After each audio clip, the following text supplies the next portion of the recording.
Hello, welcome to Mirror Realm. My name's Nick, known as Wyvern on the Discord servers. In today's video, we're going to break down the analysis of a mass booster box opening of the new summer beta print run of Sorcery Contested Realm. In the past, there had been various complaints from people that there was some collation / sequencing / randomization type issues with the alpha and the first beta print run. So we thought we'd analyze how things look with the latest print run and do so with a large enough data set to be able to draw some meaningful conclusions. We also wanted to cover off as part of this exercise whether or not it is possible to predict which packs in a booster box have the foil cards in them. I've recently managed to get a friend interested in starting to collect Sorcery, and he's picked up some sealed beta summer Sorcery product. I also had some sealed product of the same set, and we recorded a mass box opening. It took us over 10 hours to open 3 cases, which is 18 boxes, 648 booster packs in total. And we recorded the whole process, including weighing every single individual pack using precision scales, and we also tracked the entire process on a gigantic spreadsheet. I just want to point out that some of the information in this video, it could potentially be used for dishonest purposes, but we've taken the view that any information we disclose in this video, it's already going to be known by some people out there. We just feel that this information should be available for everyone to know. There seems to be a change in Summer Sorcery, that there is now a fixed number of unique and foil cards per box. Every box that we opened, it had exactly 7 non-foil unique cards and exactly 9 foil cards. I've also watched the few Summer Sorcery box openings that I could find on YouTube, and this was exactly the case for those boxes as well. This was not the case for Alpha or for the first print run of Beta. So this seems to have been an intentional change, probably in response to a lot of people being unhappy about the variance in boxes from the Alpha and initial Beta print runs for how many foils and how many uniques you could get. If I had to guess, I'd say that it's the case that around 1 in 5 booster boxes do contain an 8th unique card, so that it's still the case that the overall ratio of unique cards is still 1 in 5 packs. Now we're going to have a look at the pack weights and how they relate to foil cards. I think it's worth pointing out that being able to weigh packs to determine which ones have foil cards in them, it's a pretty common issue for many collectible card products out there, including Magic the Gathering and including Pokemon. I'd heard from multiple different sources that it's possible to do this with Sorcery cards, and one thing we really wanted to do as part of this exercise was to back this up with some hard data one way or the other. From the 648 packs that we opened, the lightest was 26.4 grams and the heaviest was 26.95 grams. So that's a maximum variance between the heaviest and lightest packs. It's only about half a gram. So we're talking about pretty small amounts of weight difference here. There was also some natural variance from a box to box basis where packs tended to generally weigh more in some boxes than they did in others. I believe this might have been due to the amount of glue used. The boxes that contain the heavier packs seemed to have a relationship with the ones that tended to be a bit more difficult to open. This is obviously purely speculative, it's anecdotal, and it could be some totally different reason for this variation of weight packs from one box to another. But in any case, to help offset this variance, what we did was we averaged the weight of all packs in any given box and then ranked the packs according to how much above or below the average pack weight they were compared to the other packs in the same box.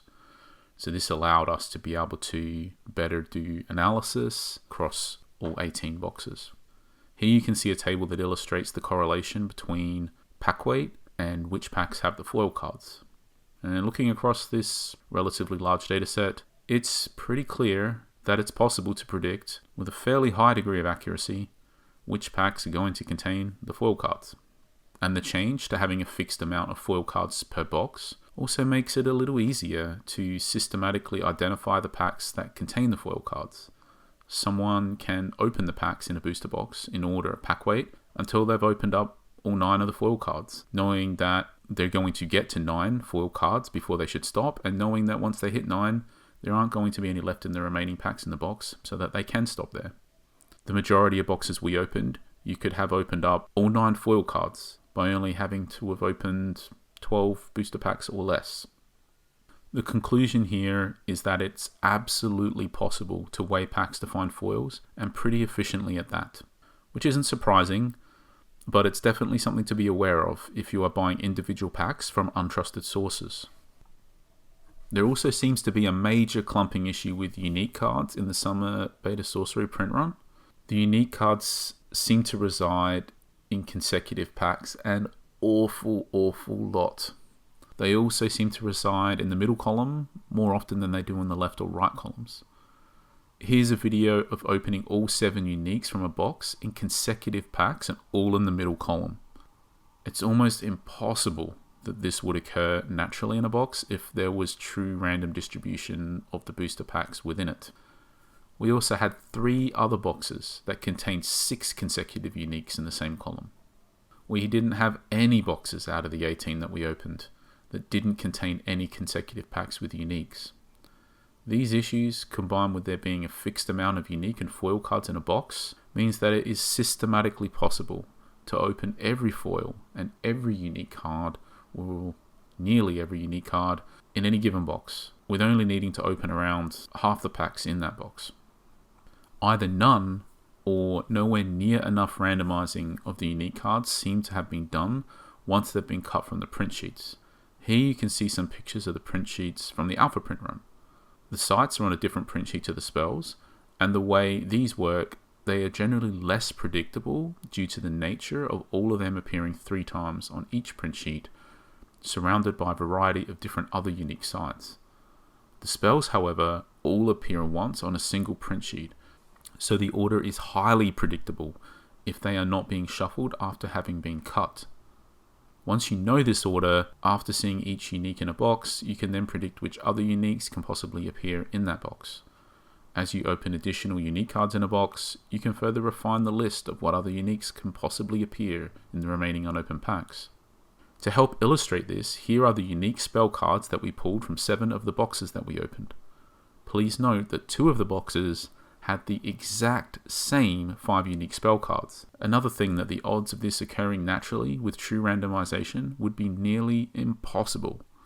If anyone knows where there's an image of the beta print sheets, I'd appreciate it if you could leave a link to it in the comments. I'm curious to see it.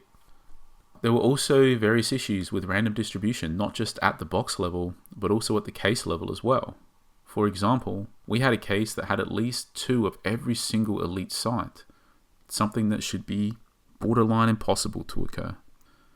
And if our theory that 1 in 5 booster boxes contain an 8th unique card is correct, we didn't have any such boxes in the 18 that we opened, which is another thing that's extremely unlikely to happen. Possibly the boxes with 8 unique cards, if they do exist, they are all in batches, all clumped together somewhere.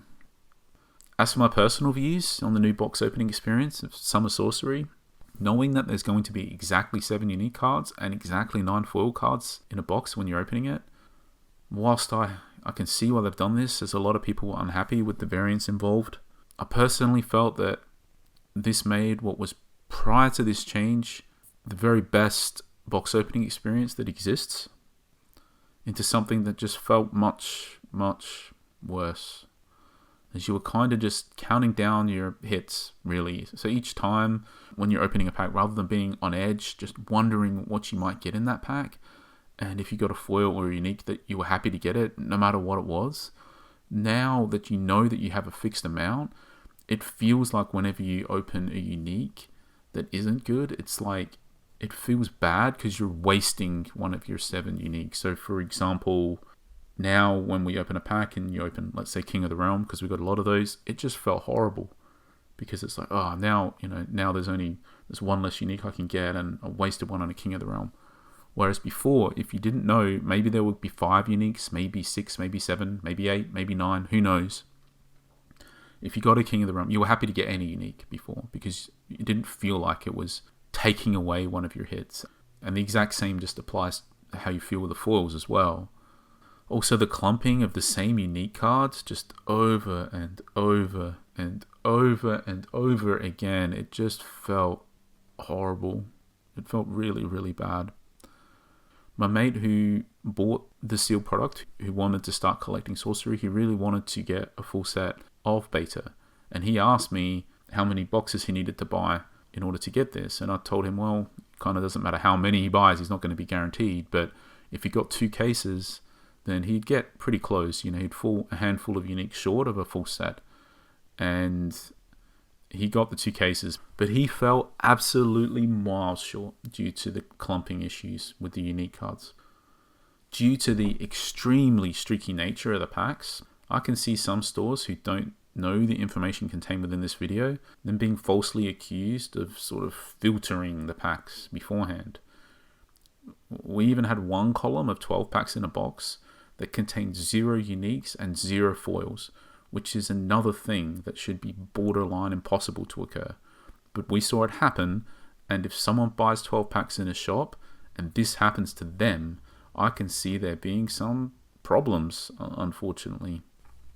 If you have a shop and run events with the Summer Sorcery booster boxes, I would advise to open the box in front of your customers and to shuffle the packs after opening it before distributing them to players to draft and before distributing them to the prizes. If you don't do this and you say run a sealed event, for example, then based on our experience, it's going to be totally possible that one of your players in his 6 packs is going to get 6 unique cards and everyone else is basically going to get nothing.